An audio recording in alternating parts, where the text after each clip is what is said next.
नमस्कार, आप देख रहे हैं नई आवाज न्यूज चैनल। मैं हूं आपके साथ अंशु शर्मा। रुक करते हैं खास खबरों की ओर। उत्तराखंड मदरसा बोर्ड के अध्यक्ष मुफ्ती शमून काजमी सुबह सवेरे रुड़की के रहमानिया अरबी मदरसे पहुंचे, जहां उन्होंने मदरसा बोर्ड द्वारा कराई जा रही बोर्ड परीक्षा का बारीकी से निरीक्षण किया।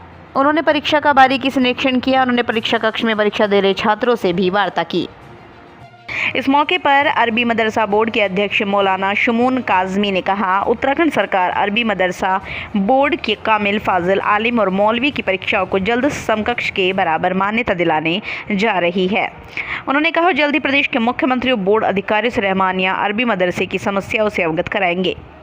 मुफ्ती शमून काजमी ने कहा, अरबी मदरसों को लेकर प्रदेश के मुख्यमंत्री बेहद गंभीर हैं। उन्हें पूरा यकीन ही नहीं, पूरा विश्वास है, मुख्यमंत्री धामी अरबी मदरसों की परीक्षा को समकक्ष की मान्यता दिलाएंगे। उन्होंने कहा, सरकार सबका साथ, सबका विकास, सबका विश्वास के साथ कार्य कर रही है।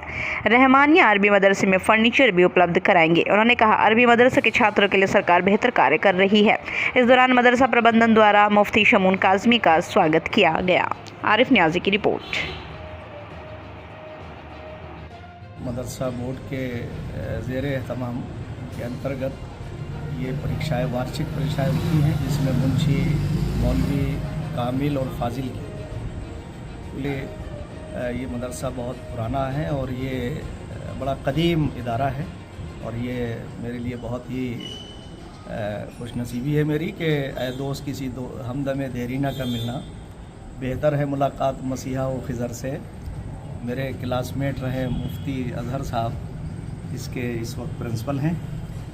मुझे यहाँ आने के बाद में देखा कि भाई बहुत ट्रांसपेरेंसी है, बच्चे बहुत इत्मीनान से जो हैं वो एग्ज़ाम दे रहे हैं।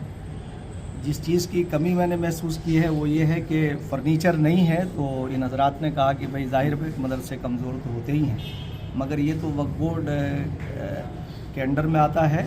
मैं वहाँ आला अधिकारियों से भी ये बात कहूँगा, अपने माननीय मुख्यमंत्री जी तक भी ये बात पहुँचाऊँगा कि इनके जो ज़रूरतें हैं वो पूरी होनी चाहिए। फर्नीचर, इस आधुनिक दौर में बच्चे नीचे बैठ के एग्ज़ाम दे रहे हैं, ये थोड़ा सा मुझे थोड़ा लगा कि इस पे कुछ काम होना चाहिए। मेरे साथी हैं, दोस्त भी हैं, मेरे बचपन के साथी हैं मुफ्ती अजहर साहब। इनसे मैंने दरख्वास्त की है कि जहाँ भी हमसे होगा आपकी इआनत करेंगे। आइंदा अगली बार जब बोर्ड के एग्ज़ाम होंगे तो वो डाइस पर होने चाहिए, इसलिए कि 21वीं सदी में हम हैं। तो मुस्लिम बच्चों का, मदरसों में पढ़ने वाले छात्र छात्राओं का भी ये अधिकार है कि उन्हें पूरी फैसिलिटी मिले। अब आपको मैं ये बता दूँ कि जहाँ तक समकक्षता का सवाल है, उसके लिए जिन गुणवत्तापूर्ण जिस एजुकेशन की ज़रूरत है उस पर हम काम कर रहे हैं। जब हम उन मानकों को पूरा करेंगे तो हमारा फिर अधिकार भी बनेगा। और सरकार तो हमेशा जो है वो मुसलमानों को और ख़ास तौर से मदरसों के बच्चों को ये चाहती है कि ये IAS, IPS, इंजीनियर और डॉक्टर बने। तो जाहिर है कि समकक्षता उसके लिए बहुत ज़रूरी है, उस पर कार्य चल रहा है। मुझे अपने लोकप्रिय और मानव प्रेमी माननीय मुख्यमंत्री श्री पुष्कर सिंह धामी जी हमारे प्रदेश के मुखिया हैं।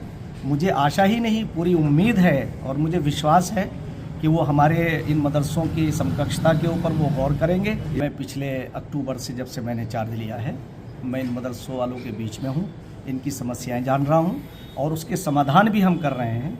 आपको ये बता दें कि हमारे बोर्ड के जिम्मेदार भी यहाँ पहले ही पहुँचे हुए हैं और समय समय पर तो ऐसा है जब एग्ज़ाम होता है, कुछ उनमें से जो एब्सेंट होना और आना ये तो एक प्रक्रिया है। बीमार भी कुछ हो जाते हैं, अचानक भी कोई काम आ जाता है। तो 190 में से अगर इतने आए, थोड़ा चिंता का विषय तो है, मगर हम इस पर गौर करेंगे और इस पर अगली बार जो है हमारा बिल्कुल पूरा प्रयास होगा कि हम कोशिश करें। क्यों ऐसा हो रहा है जी, तो आपको ये बताया कि मदरसा बोर्ड सैलरी नहीं देता। ये हमारे बोर्ड जो टीचर लगे नहीं, वो मदरसा बोर्ड, आप पहले तो ये समझिए कि आप जानकारी करिए कि मदरसा बोर्ड की क्या जिम्मेदारियां हैं और मदरसा बोर्ड क्या क्या उसके कार्य हैं। उसके कार्य सैलरी देना नहीं है। हमारा एग्ज़ाम को शांतिपूर्वक और पारदर्शिता के साथ एग्ज़ाम को आयोजित कराना है। उस पर हमारी टीम सतर्क है और हमारा सारा स्टाफ जो हमारे टीचर्स हैं, मैं देख रहा हूँ कि सब लोग बहुत सतर्कता के साथ। हमारे यहाँ 10 सेंटर हैं। उस 10 सेंटर जो है देहरादून में, 2 हरिद्वार में और 4 उधम सिंह नगर में और एक 2 जो है लगभग वो नैनीताल में। टोटल 1846 बच्चे एग्ज़ाम दे रहे हैं। और तो अब क्या मैं आपको ये बताऊं कि मुस्तकबिल जो है वो उस मालिक के कायनात के हाथ में होता है, उसकी मर्ज़ी के बगैर ज़र्रा नहीं हरकत करता। हम पुरुम्मीद हैं, ला तक़नतू मिन रहमतिल्लाह। हमें अल्लाह के ऊपर, अपने उस मालिक के कायनात के ऊपर पूरी उम्मीद है कि जब हम 100% हम ट्रांसपेरेंसी बरतेंगे, ईमानदारी बरतेंगे, तो उसका असर सरकार पर जाएगा और सरकार हमारी बातों को। मेरा तो ये कहना है कि देखिए, ये सरकार मानव मूल्यों को आगे बढ़ा रही है, बगैर भेदभाव के कार्य कर रही है, सबका साथ, सबका विकास, सबका विश्वास और सबके प्रयास को शामिल कर रही है। तो आप अपने समाज के अंदर, अपनी कम्युनिटी के अंदर भाईचारे को बनाइए, आपसी मेल मोहब्बत रहे। सरकार के जो शक्तिपूर्वक हमारे यहाँ कोई हमारा बोर्ड, मैं तहदी से नेमत अल्लाह के ईश्वर का शुक्रिया अदा करते हुए कहना चाहता हूँ कि जब से 3 अक्टूबर 2023 से मैंने चार्ज लिया है, नाखून बराबर कोई कंट्रोवर्सी हमारे मदरसों में नहीं है। हमारे मदरसों के लोग सही काम कर रहे हैं, किसी भी संदिग्धता में नहीं पाए जाते हैं। वो मुल्क को, प्रदेश को आगे रखते हैं। वक्फ बोर्ड का कौन चेयरमैन है, बोर्ड में उसकी क्या जिम्मेदारियां, वो वक्फ बोर्ड को जानेंगे। ये वक्फ बोर्ड।